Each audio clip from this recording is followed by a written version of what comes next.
should have an instruction manual to hold up.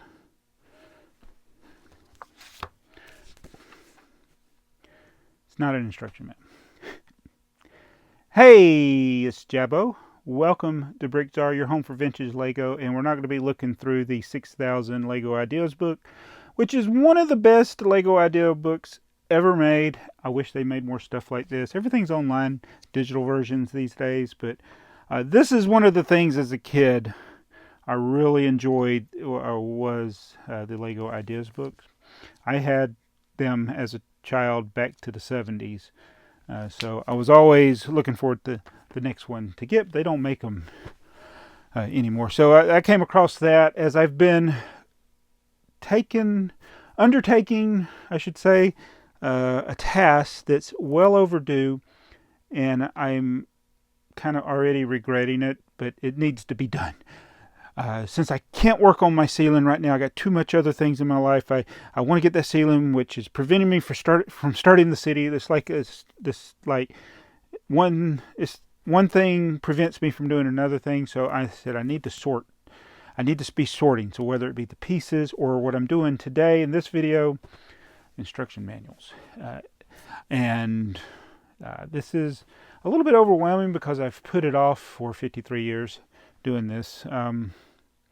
So that's what I'm working on. I'm looking down because I got a bunch on the table. They're in the floor.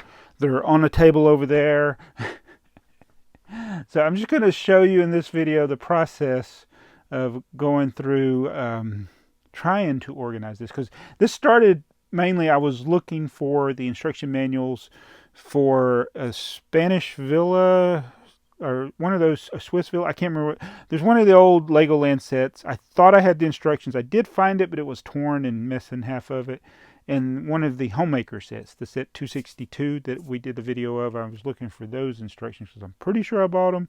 So I need to find out if I've bought them, so I need to know if I need to buy them, because I want to have a complete set of instructions for those. Oh, but it's a very daunting task trying to organize this, but I am going to make some progress today. I'm going to show you that, and this might take several days as I do this. I do have a comment though, unrelated to instructions. It's from I really should pick out people's names who I can pronounce. It's Toffee Ellendy or Toffee Ellenda. It's Toffee. We'll just say Toffee. And they noticed that on Bricklink the price for the blue bucket from the tipper truck, you know, the good old blue bucket that I've been buying every place I can get it.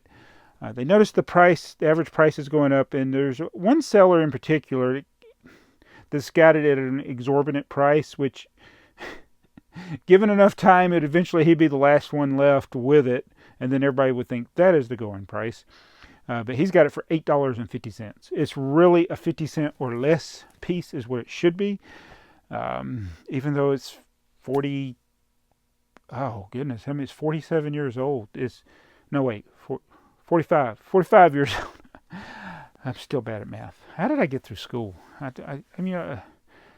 Anyway, so the price is going up, but what's happening is I'm buying them.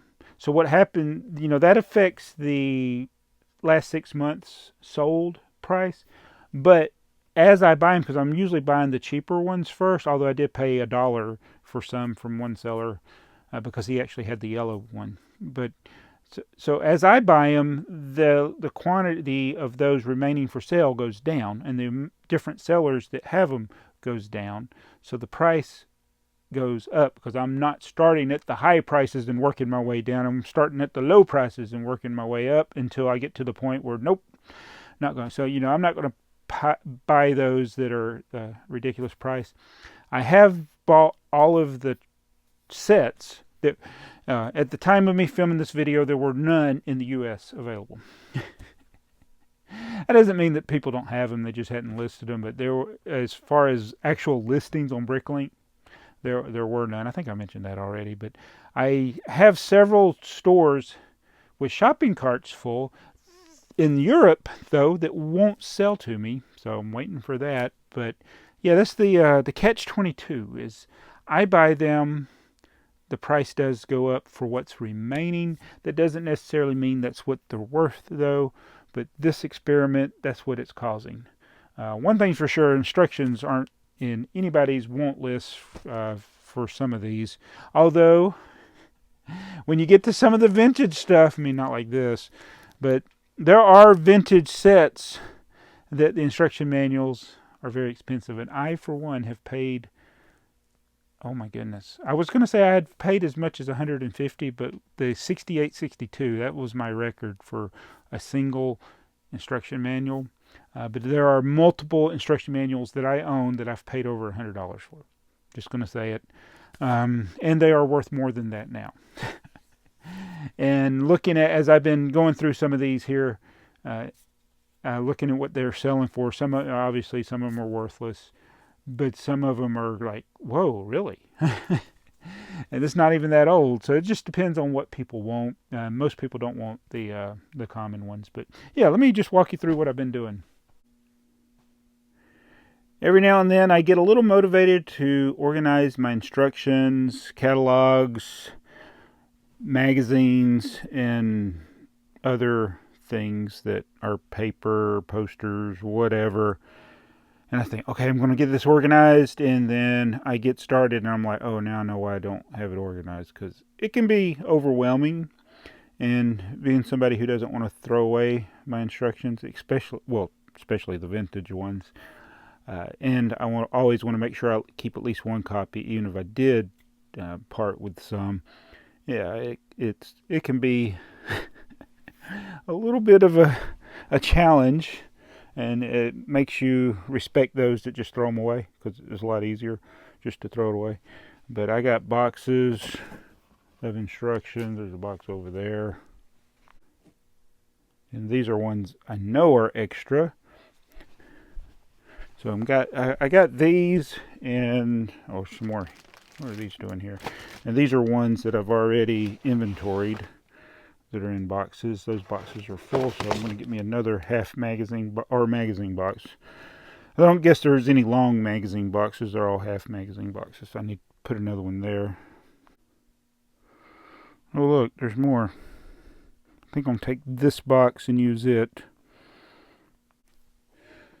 And what started all this, I was looking for the vintage ones, whether it be the Legoland instructions or the building set with people and maxi figure or homemaker instructions. There's some more Legoland instructions there. These are the 300s.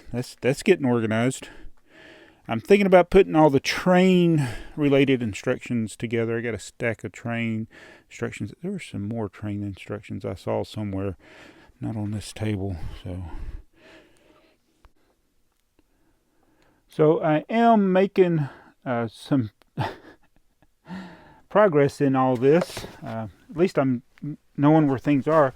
So the large comic books were going in the magazine boxes. The ones that will fit in a regular comic book size box, I'm putting in here. I'm bagging all of them. I'm putting these are the little backing boards that come with some of the Lego instructions. I've cut them in half to make little dividers, kind of like you see at a comic book shop. And so I'm just kind of keeping them in order here like that. Now, what it'll be is I'll have the box labeled, and there'll be a numerical order in the box. And when the box is filled, I'll just go to another. So what I'm doing is, as I add them, I put them in numerical order.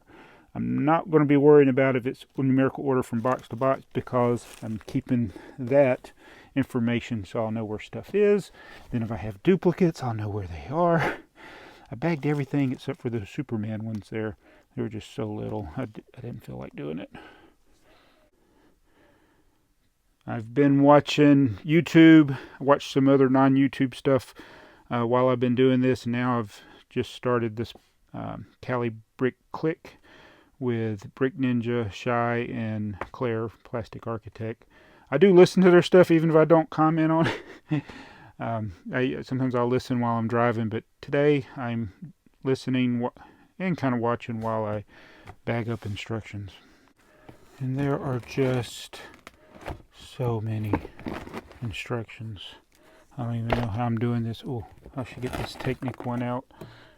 These are a bunch of bags for one, bunch of instructions for one set. And this thing's a beast. I'm going to put it in one of these bags. I found these parts in one of the bags. This would have been the extra parts to a set. And this is now, I don't know if I might have shown this in a previous video. I'm just putting all of my stuff from my personal collection. That is the extra parts. I'm no longer keeping them with the set. They're just going in this drawer because I have realized that after, how old am I? And how long has it been since Lego started putting extra parts? It's been at least, I don't know, 25 years, maybe less. But the extra parts are going in here because I realized I've never gone back and got them again. So it's going through another stack of the larger instructions as I bag them up, and I found this. It's the Ultraman paper craft. Obviously not Lego. Not sure what's going on there. But you can make Ultraman stuff. And this thing looks like it's never been... Did anybody make anything out of this? Wow, it's pretty much... It is unused. I have to look this up on eBay. See if anybody... Oh, this is what you make. Oh, that's sad.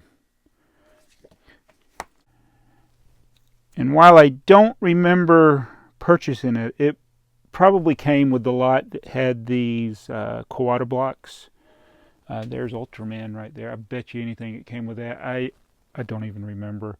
But yeah, these aren't Lego. Godzilla, King Ghidorah, Ultraman, but they're on the Hall of Yellow here. Still watching Cali Brick Clique. I keep having to pause it though to film. So I got this box pretty much filled up. It's got a little bit of space, but I didn't want to cram it full. That way it's easier to sort through there. So basically when I started, I had one box. So I've done these. I put a D on these because these got some defects on them. And then a couple of them I wasn't sure if it was my only copy. Marbles is on the eBay store. So that box, that box, that box, and this one have all been inventoried. Hooray! And oh, one of the things the Shy mentioned there, he was talking about his son Ezra, how sociable he is when he goes out. Like he'll talk to anybody, and that reminded me of TheyMightBeBricks when he was little. We're at a restaurant, and he was like, "Look, if you didn't keep an eye on him, don't get engrossed in conversation because he might go sit in somebody else's table and talk to them too." So he was very unafraid to go talk to strangers, which can be a bad thing. I think one of the things that I've enjoyed finding is the posters. So I got to set those aside with the posters. I don't have the wall space. Wait a minute. I could put stuff up there.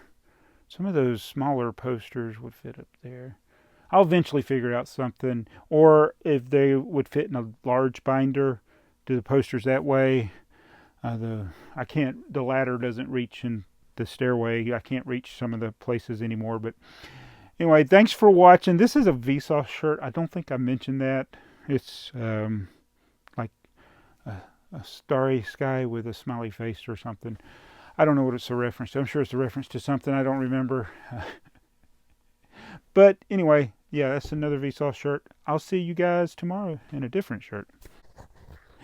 This is funny. They are actually talking about basically what I'm doing in this video, talking about what you do with your old instructions, or do you keep them and stuff? How do you keep up with them? That is so funny. Be sure to check out the Cali Brick Clique. Even though I can't say it, it's pretty entertaining to watch.